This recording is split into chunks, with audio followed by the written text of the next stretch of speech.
রিয়া দুইবার কবুল বলেছে। তৃতীয়বার কবুল বলার সময় রাইসা সকলের পাশ কাটিয়ে সবার সামনে রিয়াকে জড়িয়ে ধরে কান্না করতে করতে বলে, আম্মু তুমি বাবাইকে রেখে এই বিয়ে করো না, বাবাই তোমাকে অনেক ভালোবাসে। জানো মম, বাবাই তোমাকে ছাড়া বাঁচবে না। তোমার ছবি বুকে নিয়ে বাচ্চার মতো কাঁদে। এই যে কাজী সাহেব, আমার মম এটা, আপনি প্লিজ বিয়ে পড়াবেন না। আমার মম বাবাইকে ছেড়ে কোথাও যাবে না। এই যে আঙ্কেল, বর্ষে যে বসে আছেন কেন, আপনি জানেন না এটা আমার মম? আপনি এত পচা কেন? আর আপনারা সবাই হা করে তাকিয়ে আছেন কেন? আপনারা জানেন না এটা আমার মম? এমন সময় রিয়ার বাবা আসাদ সাহেব রাইসার মুখে ঠাস করে চর বসিয়ে দেয়।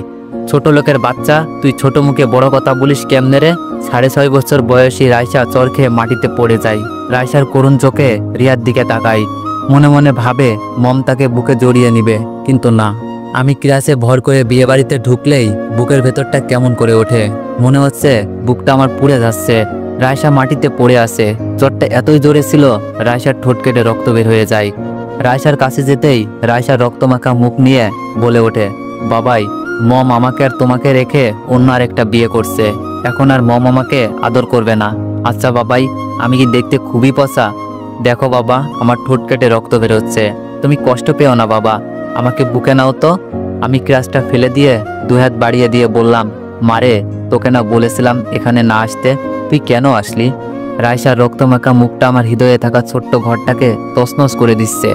রাইসার গালে 5 আঙুলের ছাপটা যেন আমার কলিজায় দেখা যায়। রাইসা যে আমার কলিজার টুকরা। 2 চোখ বেয়ে ধরধর করে পানি বের হয়ে যায়। রিয়ার দিকে তাকিয়ে দেখলাম রিয়া মাথাটা নিচু করে বসে আছে। বিয়ের সাজে রিয়াকে খুব সুন্দর লাগছে। আকাশের চাঁদটা আজ আকাশে নেই, জমিনে নেমে এসেছে। রিয়াকে এত সাজতে কোনোদিন দেখিনি।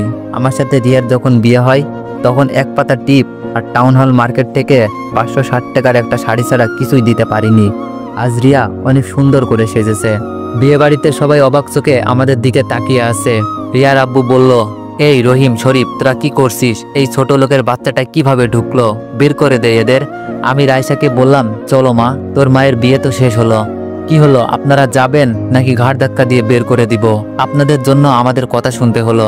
রাইসা বলল, আঙ্কেল, আমার বাবাইকে বকো না। দেখো না, আমার বাবাই হাঁটতে পারছে না, আমার বাবা কান্না করছে। আমরা আর আসবো না এই বড় লোকের বাড়িতে। রাইসার কথা শুনে দারোয়ানের চোখে পানি চিকচিক করছে। আমি ক্লাসে ভর করতে করতে নরকপল্লী থেকে বেরিয়ে একটা সিএনজি নিয়ে বাসায় চলে আসলাম। বাসায় আসার পর রুমে রিয়ার ছবিটা দেখে কষ্টটা নতুন করে আবার চারা দিয়ে উঠল। রাতে শুয়ে আছি, রাইসা আমার বুকে শুয়ে আছে। আমি রাইসার মাথায় হাত বুলিয়ে দিচ্ছি। রাত 9টা বাজে। হঠাৎ বুঝতে পারলাম রাইসা কাঁদছে। রাইসার মাথায় হাত বুলাতে বুলাতে বললাম, তুই না আমার মা, তবে কাঁদছিস কেন? রাইসা বলল, বাবা জানো, আজ যখন নানু আমার ঘরে চড় মেরে রক্তাক্ত করলো তখন মম কিছুই বলল না। মম ওই পোষা আঙ্কেলটাকে বিয়ে করে নিল। বাবাই, তুমি কষ্ট পেও না, আমি তোমায় ছেড়ে কোথাও যাব না।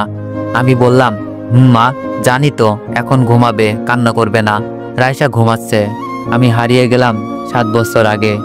রিয়ার সাথে কলেজে পরিচয়, তারপর বন্ধুত্ব। আর বন্ধুত্বটা একটা সময় ভালোবাসার রূপ নেয়। রিয়া তখন আমাকে ভীষণ ভালোবাসতো। আমি একটু ইগনোর করলেই পাগলের মতো হয়ে যেত। একদিন রিয়া আমার ম্যাচে ব্যাগপত্র গুছিয়ে চলে আসে। রিয়াকে জিজ্ঞেস করলে রিয়া আমাকে জড়িয়ে ধরে কাঁদতে কাঁদতে বলে, রাজ আমার বাসা থেকে বিয়ে ঠিক করেছে। আমি নিজেকে সামলে নিয়ে বললাম, ছেলে কি করে? রিয়া বলল, ছেলে আমেরিকার সিটিজেন। আমি বললাম, আলহামদুলিল্লাহ। রিয়া, তুমি বিয়েটা করে নাও, আমাদের সম্পর্কের কোনো ফিউচার নেই।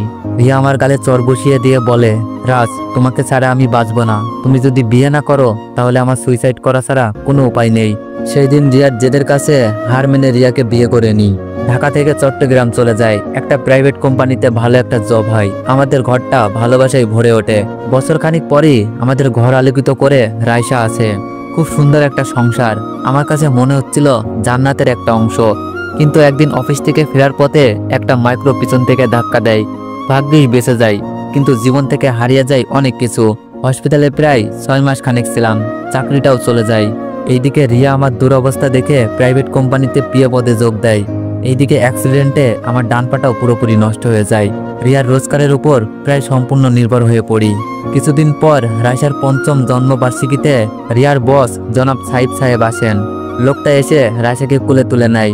খুব মিশক একজন মানুষ। মাঝে মাঝেই রিয়ার মুখে তার গুণকীর্তি শুনি। দিনগুলো ভালোই কাটছিল। হঠাৎ একদিন রিয়া ফোন দিয়ে বলল তার আসতে রাত হবে। আমি আর কিছু বললাম না। রাত 9টার দিকে রিয়া বাসায় আসলো। রিয়াকে বললাম, এত রাত পর্যন্ত কি করলে? রিয়া সোজা সাপটা উত্তর দিল, অফিসে কাজ ছিল। আমি বললাম, এত রাত পর্যন্ত কিসের কাজ তোমার? রিয়া বলল, তুমি কিন্তু আমাকে সন্দেহ করছো। আমি বললাম, এটা সন্দেহ না, আমি শুধু জানতে চেয়েছি। রিয়া বলল, আমি তোমাকে কৈফিয়ত দিতে পারবো না, আমার টায়ার্ড লাগছে। আমি আর কিছু বললাম না। রাতে ঘুমিয়ে গেছি। হঠাৎ ফিস ফিস আওয়াজে ঘুম ভাঙলো। পাশ ফিরে দেখি রিয়া এত রাতে কার সাথে যেন কথা বলছে। হঠাৎ রিয়া বলল, স্যার আপনি এত দুষ্টু তা তো আগে জানতাম না, আর আজ যা করলেন। আমি আর কিছু শুনতে চাইলাম না, কারণ এইসব সহ্য করা আমার পক্ষে সম্ভব না। দুহাতে কান ধরে আছি আর মনে মনে বলছি, হায় রে ভালোবাসা। নিমিষেই চোখের কোণে পানি চলে আসলো। নদীতে বর্ষায় যেমন বান আসে, তেমনি আমার চোখে বান এসেছে। পরের দিন রিয়া আমার দেয়া নীল শাড়িটা পরে ব্যাগপত্র গুছিয়ে বলল, রাজ, অফিসের জরুরি কাজ আছে, কক্সবাজার যাব। তুমি রাইসাকে দেখো, পরশুদিন এসে পড়বো। আমি কিছু বললাম না, শুধু অভিশপ্ত পাটার দিকে তাকালাম। মুচকে এসে বললাম, বিধাতা, কোন খেলা খেলছো এই অধমের সাথে? এইদিকে 2 দিন পর রিয়া এসে রাইসাকে কোলে তুলে নিল। রাইসা বলল, মম, আমার জন্য কি আনছো? রিয়া বলল, তোমার জন্য অনেকগুলো চকলেট আনছি। আমি মা মেয়ের কথোপকথন শুনে হাসলাম। আমি মনে মনে বললাম, চিরদিন যেন এই মমতায় বন্ধনে আবদ্ধ থাকে। রিয়া আমাকে দেখে কিছু না বলে ওয়াশরুমে চলে গেল। পরের দিন হঠাৎ করেই দিনের বেলা কাঁপুনে দিয়ে জ্বর চলে এসে গেল। জ্বরে সহ্য করতে পারছি না। রাইসার পাশের রুমে টিভি দেখতেছিল। রাইসাকে ডাক দিলাম। রাইসা কাছে এসে বলল, বাবাই ডেকেছো আমায়? হ্যাঁ মা। তোমার মমকে ফোন দিয়ে বলো তো, বাবাই খুব অসুস্থ। রাইসা রিয়াকে কয়েকবার ফোন দিতেই রিয়া ফোন রিসিভ করে ঝাঁঝালো কণ্ঠে বলল, ফোন দিয়েছো কেন? রাইসা বলল, মম, বাবাই খুব অসুস্থ, তুমি আসো, বাবাই জ্বরে কেমন করছে। এভরিওয়ান, নেক্সট পার্ট খুব শীঘ্রই আসবে। আর গল্পটা কেমন হয়েছে সবাই একটু জানাবেন। আর যদি গল্পটা ভালো লেগে থাকে তাহলে সবাই লাইক, কমেন্ট, সাবস্ক্রাইব করে দিয়েন। ধন্যবাদ।